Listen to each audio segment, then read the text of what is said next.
The CEO's black sedan pulled into the Vanguard distribution center at 3:47 a.m. to find something that would haunt the company for months: absolutely nothing. No trucks loading, no night shift bustling around. Just empty concrete and the eerie hum of overhead lights illuminating a shipping dock that should have been packed with outbound freight. 24 hours earlier, this same facility was running like clockwork, processing over $2 million in daily shipments. Now it sat silent as a tomb. What the CEO didn't know was that this nightmare began with a single deleted file. A file that contained 3 years of my blood, sweat, and algorithmic genius. A file that Preston Whitmore, our regional head, had just bet the company's operational future against. You've stumbled into the corporate vault where we uncover the stories that boardrooms try to bury. The decisions that destroy careers, the politics that poison productivity, and sometimes the calculated moves that bring justice to corporate corruption. We're building something special here, a community that understands the real cost of workplace betrayal.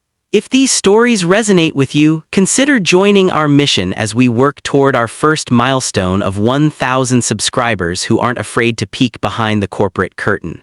My name is Reed Calloway, and until last week I was the senior logistics analyst at Vanguard Distribution. Grew up in a small farming town in Nebraska where my father ran a grain elevator and my mother taught elementary school. They taught me that hard work speaks louder than politics and that loyalty should flow both ways. Those lessons served me well through my operations management degree and into my first corporate role.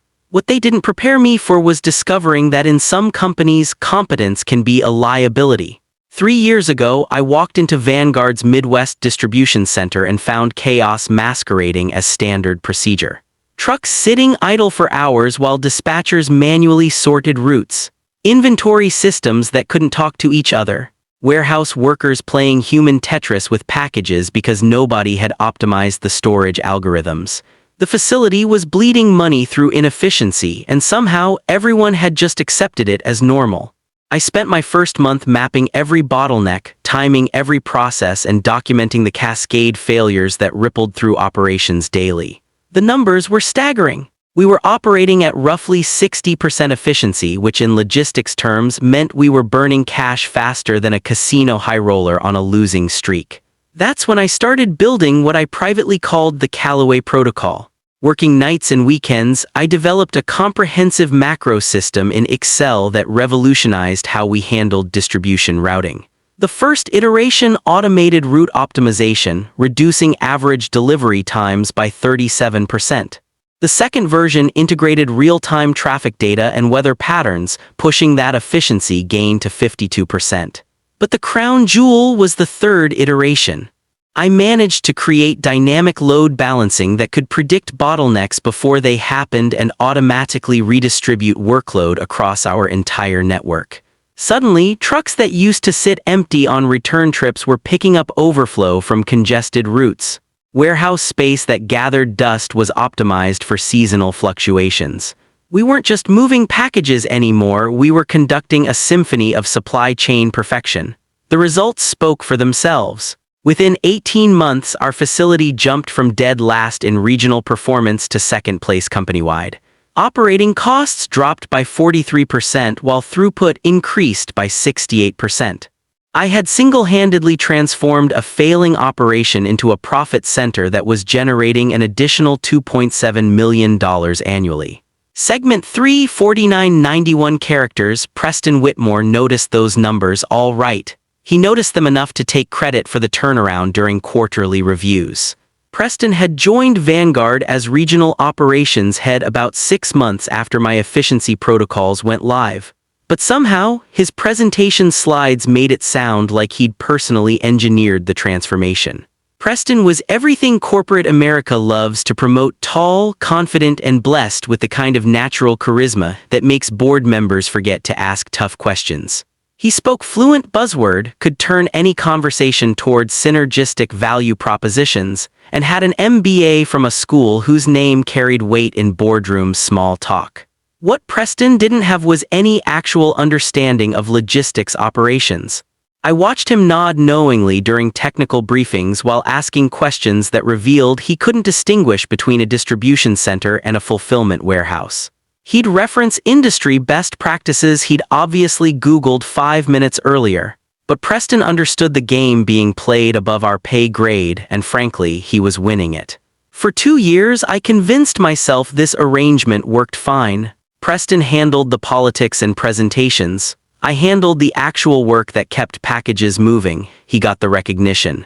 I got the satisfaction of solving complex problems and watching my systems perform flawlessly. It wasn't ideal, but at least my work was valued, even if my name wasn't on the reports.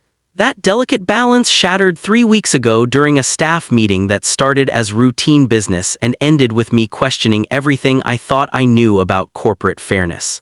Preston called the meeting to announce an organizational restructuring. Nothing dramatic, he assured us, just some role clarifications to better align with corporate strategic objectives. The kind of corporate speak that usually means someone's getting promoted and someone else is getting sidelined, but nobody wants to say it directly. As we continue scaling our operational excellence, Preston began, clicking through PowerPoint slides that looked suspiciously similar to my quarterly efficiency reports, leadership has approved the creation of a new operations manager position. This role will oversee day-to-day logistics coordination and serve as the primary liaison between our distribution teams and corporate planning. My pulse quickened. This was it. 3 years of proving myself, 3 years of building systems that saved the company millions, 3 years of covering for Preston's operational blind spots. Finally, recognition that reflected my actual contribution to the organization.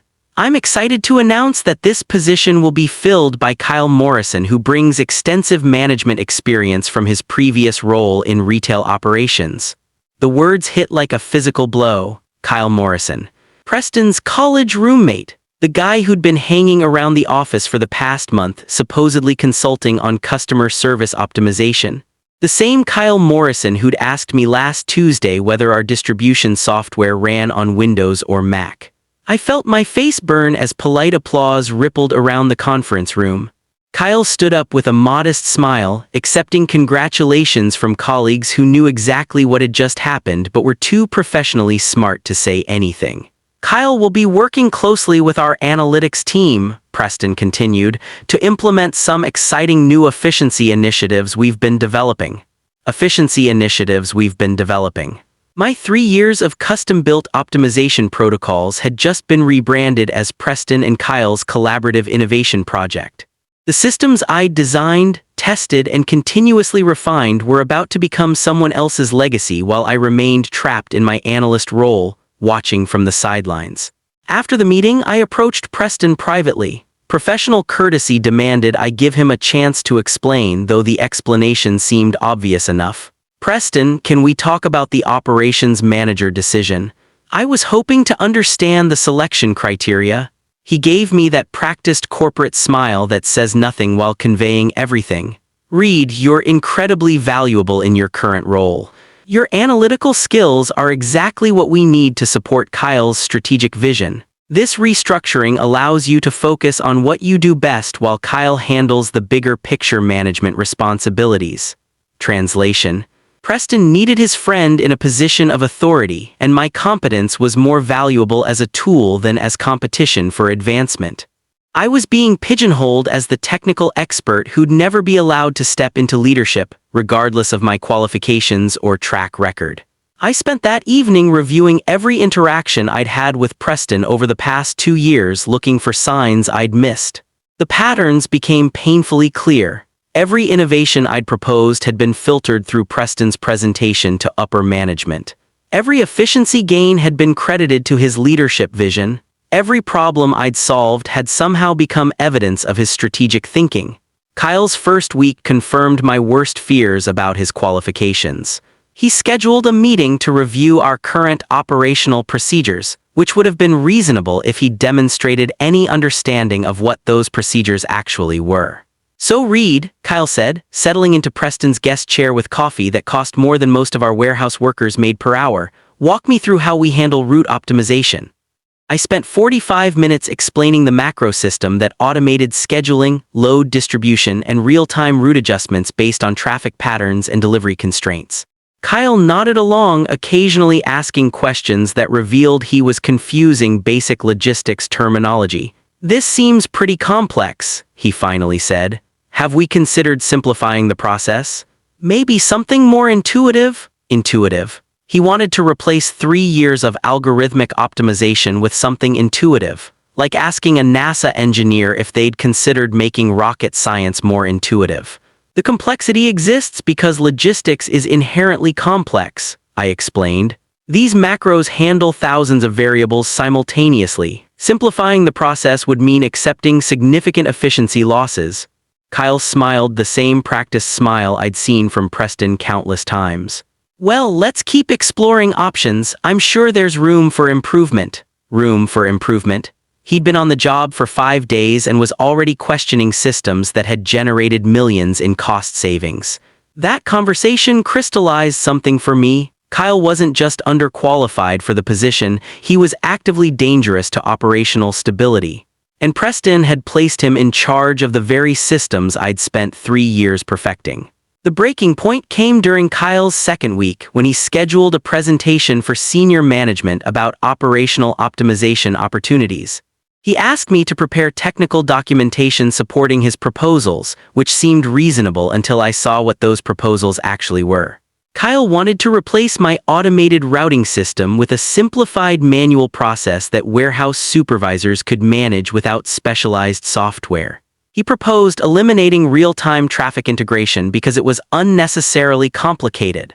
Most incredibly, he suggested moving to fixed route schedules because they were easier to understand and communicate. Every single proposal would have reversed years of efficiency gains and cost the company hundreds of thousands of dollars monthly. But Kyle presented these ideas with complete confidence, using buzzwords like streamlined workflow and human-centered design to disguise the fact that he was advocating for systematic operational sabotage. I tried reasoning with him privately first. "Kyle, these changes would significantly impact our performance metrics. The current system saves us approximately $40,000 per month in fuel costs alone. Reed, I appreciate your dedication to the technical details, but we need to think bigger picture.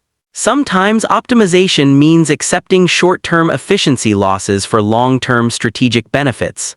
Long-term strategic benefits? He was talking about destroying functional systems as if it were visionary leadership. When reasoning failed, I escalated to Preston. Surely he understood the financial implications even if he didn't grasp the technical aspects. "Preston, Kyle's proposed changes would seriously damage our operational efficiency. We're talking about reversing 3 years of documented improvements." Preston's response revealed exactly where his loyalties lay. "Reed, I need you to support Kyle's transition into this role. He's bringing fresh perspective to processes that might benefit from reevaluation. Your job is to provide technical support, not to question strategic decisions." Fresh perspective. That was corporate speak for "we're going with inexperience over expertise because politics matter more than performance." That night, I made a decision that would reshape Vanguard's entire Midwest operation. If Preston and Kyle wanted to dismantle the systems I'd built, they could discover exactly what those systems had been preventing. I'd always been meticulous about documenting my work, partly from engineering training and partly from a paranoid suspicion that corporate environments eventually punish competence. Every macro, every algorithm, every optimization protocol existed in detailed technical documentation that I'd stored on secure company servers. What I'd never documented was the kill switch I'd built into every system. Not malicious code or deliberate sabotage, nothing that could be traced back as intentional damage. Instead, I designed elegant failure modes that would activate if the macros were modified incorrectly or if key components were removed. Think of it as professional insurance against exactly the kind of mismanagement Kyle was proposing. The beauty of my approach was its subtlety. The systems would continue functioning normally until someone tried to simplify or replace critical components. Then they'd fail gracefully, reverting to manual processes that would immediately expose the true complexity of what they'd been handling automatically. Kyle's presentation to senior management was scheduled for Friday morning. I spent Thursday evening implementing what I privately called the Callaway Reset Protocol. First, I removed all automated route optimization macros from the central server, leaving behind simplified templates that looked functional but lacked the underlying logic that made them work. Without the complex algorithms, route planning would revert to manual calculation, a process that had previously required 8 hours of work for what my system accomplished in 12 minutes. Second, I deleted the integration protocols that connected our inventory management system to real-time traffic data, weather forecasts, and shipping carrier APIs. The interfaces would still display information, but that information would be static and increasingly outdated, leading to progressively worse routing decisions. Third, and most critically, I removed the dynamic load balancing system that prevented cascade failures. Without this invisible safety net, any disruption in one part of the distribution network would ripple through the entire system, creating bottlenecks that human operators couldn't identify or resolve quickly enough to prevent major delays. The master stroke was in the timing. I programmed the failures to cascade starting at 11 p.m. Friday night, giving Kyle's new simplified procedures exactly one business day to prove their effectiveness before reality set in. Friday's presentation went exactly as Kyle had planned. He confidently explained to senior management how streamlined processes would improve operational transparency and reduce dependency on complex technical systems. He used my own documentation to support arguments for manual oversight and human-centered workflow design. The executives asked pointed questions about potential efficiency impacts, and Kyle assured them that any short-term adjustments would be offset by long-term strategic benefits. Preston nodded approvingly throughout the presentation, occasionally adding commentary about innovative thinking and progressive management approaches. I watched from the back of the conference room as 3 years of my work was systematically discredited in favor of operational philosophy that sounded sophisticated but ignored mathematical reality. When Kyle concluded by thanking Preston for his visionary leadership in identifying optimization opportunities, I quietly excused myself from the meeting. By 5 p.m. that Friday, Kyle had already begun implementing his simplified procedures. Warehouse supervisors received new manual routing guidelines. Dispatchers were instructed to use basic scheduling templates instead of automated optimization. The night shift received explicit instructions to follow fixed procedures rather than responding to real-time system recommendations. Everyone seemed pleased with the cleaner, more understandable workflow. Kyle congratulated himself on eliminating unnecessary complexity. Preston sent an email to corporate headquarters highlighting the successful operational restructuring. The day shift ended with smiles and optimism about the new management approach. At 11:07 p.m., 3 minutes behind schedule, the first cascade failure triggered. A routine delivery truck breakdown on Interstate 94 would normally have been handled automatically by the dynamic load balancing system, which would have redistributed that truck's cargo across 3 alternative routes and adjusted scheduling for 17 other vehicles to accommodate the change. Instead, the breakdown created a bottleneck that grew progressively worse as the night continued. By midnight, 6 trucks were sitting idle at the distribution center because the simplified routing system couldn't calculate alternative paths around traffic congestion that my algorithms would have predicted and avoided. The manual scheduling templates Kyle had implemented assumed consistent traffic patterns, but Friday night construction on 2 major highways had created delays that cascaded through the entire network. The night shift supervisors tried calling Kyle for guidance, but he wasn't answering his phone. They tried reaching Preston, who told them to follow the new procedures and figure it out. What they were trying to figure out was how to manually perform calculations that required processing thousands of variables simultaneously. At 1:30 a.m., the loading dock supervisor made the decision to halt all outbound shipments rather than risk sending trucks onto routes that might strand drivers or damage cargo. It was the right call from a safety perspective, but it meant that 23 trucks loaded with time-sensitive deliveries were sitting motionless in the warehouse while their scheduled delivery windows expired. By 2:15 a.m., the cascade failure had reached critical mass. Incoming freight from our partner facilities couldn't be processed because the receiving docks were blocked by outbound trucks that couldn't depart. The inventory management system, disconnected from real-time carrier tracking, showed packages as delivered that were actually stuck in transit, creating phantom inventory that threw off all subsequent planning calculations. The night shift made increasingly desperate attempts to reach management while warehouse workers waited for instructions that never came. Some tried implementing their own solutions, but without understanding the interconnected nature of the systems they were modifying, their fixes created new problems faster than they solved existing ones. At 3:47 a.m., exactly as I'd calculated, corporate CEO Harrison Webb received an automated alert that Vanguard's largest distribution center had reported 0 outbound shipments for the previous 4 hours. The alert system I'd never removed was designed to trigger executive notification whenever operational metrics fell below critical thresholds. Webb's unannounced arrival 40 minutes later was captured by security cameras that recorded the moment he realized the scope of the disaster. Standing in front of empty loading docks that should have been bustling with activity, surrounded by idle trucks and confused workers, Webb experienced firsthand the difference between my operational optimization and Kyle's intuitive management approach. The emergency meeting Webb called for 6 a.m. Saturday morning was a masterpiece of corporate damage control and finger-pointing. Preston arrived looking haggard. Kyle showed up in yesterday's clothes, still trying to understand what had gone wrong, and I received a phone call requesting my immediate presence to help resolve the crisis. Webb's first question cut straight to the core issue. What happened to the systems that were generating our efficiency metrics? Preston started explaining the operational restructuring and streamlined procedures, but Webb interrupted after about 30 seconds. I don't want strategic philosophy. I want to know why 23 trucks loaded with customer orders are sitting in our warehouse instead of making deliveries. Kyle attempted to describe the simplified routing procedures he'd implemented, but quickly became lost in technical details he didn't understand. When Webb asked for specifics about backup protocols and cascade failure prevention, Kyle's responses made it clear he hadn't known such systems existed. That's when Webb turned to me. Reed, you designed the original optimization protocols. What would it take to restore normal operations? The question I'd been preparing for since Thursday evening. The systems Kyle replaced were integrated across multiple operational layers.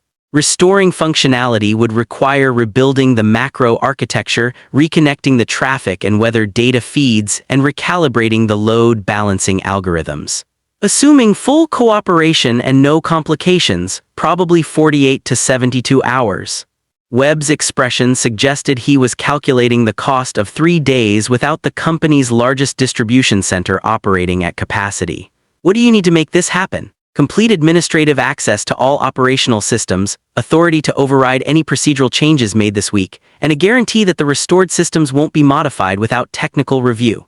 Preston started to object about chain of command and proper authorization procedures, but Webb cut him off with a look that could have frozen molten steel. Reed, you have whatever access you need. Preston, Kyle, you're both suspended pending investigation into this operational failure. I want a full report on how we went from record efficiency to complete shutdown in less than 24 hours. Kyle looked genuinely confused about what had gone wrong. Preston's face went through several shades of red as he realized his friend's appointment had just destroyed his own career prospects. Restoring the systems took exactly 57 hours, working mostly alone except for a few warehouse technicians who helped with hardware connectivity. The irony wasn't lost on me rebuilding my optimization protocols from backup files while the executives who dismissed them waited anxiously for updates on progress. Webb checked in every 6 hours not to micromanage but to understand what the restoration process involved. Unlike Preston and Kyle, he asked intelligent questions and actually listened to the technical explanations. When I described the dynamic load balancing system that prevented cascade failures, he immediately grasped why manual procedures couldn't replicate its functionality. How long have you been developing these systems? He asked during one of his progress check meetings. About 3 years of continuous refinement. The core algorithms took 8 months to design and test. The integration with real-time data feeds required another year. The cascade failure prevention protocols were the most complex part, 18 months of modeling different failure scenarios and building automated responses. Webb was quiet for a long moment, probably calculating the value of intellectual property that had been casually dismissed by his regional management. Why didn't this complexity show up in Preston's operational reports? Preston preferred to focus on results rather than methods. His presentations emphasized efficiency gains and cost savings without detailing the technical infrastructure that made those gains possible. Translation: Preston had been taking credit for my work while ensuring that nobody understood how much technical expertise was actually involved. By Sunday evening, the distribution center was operating normally again. Trucks were moving on optimized routes, inventory was flowing smoothly, and the cascade failure protocols were monitoring thousands of variables to prevent future disruptions. It was as if Kyle's simplified procedures had been a 48-hour nightmare that the systems had awakened from. Webb's investigation into the operational failure was thorough and damning. Preston's pattern of taking credit for technical work he didn't understand. Kyle's appointment despite obvious lack of qualifications. The systematic dismissal of expertise in favor of political connections. Monday morning brought organizational changes that reshaped Vanguard's entire operational hierarchy. Webb announced that Preston had been reassigned to a corporate strategy role that kept him away from operational decisions. Kyle's employment had been terminated, with his simplified procedures cited as the direct cause of the weekend's operational failure.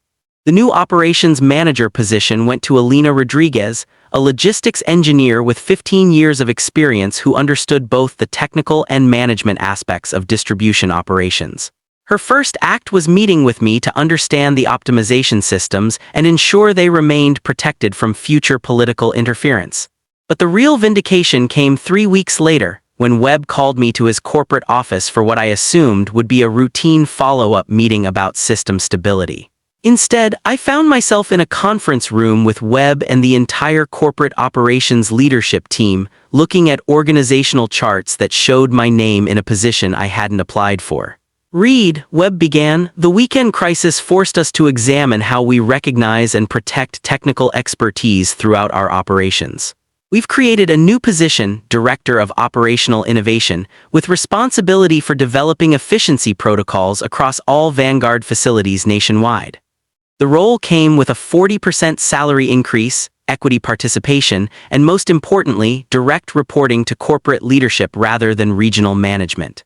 No more watching my work get filtered through Preston's presentations. No more having my systems dismantled by unqualified friends of politically connected managers. Your optimization protocols saved us approximately $2.7 million annually at this facility," Webb continued. "We want you to develop similar systems for our other distribution centers. Think of it as scaling your expertise across the entire network." I accepted the position, obviously. But the real satisfaction came from watching the quarterly reports over the following months as facilities that implemented modified versions of my protocols showed dramatic efficiency improvements. While Preston's new strategy role generated exactly the kind of buzzword-heavy presentations that accomplished nothing measurable.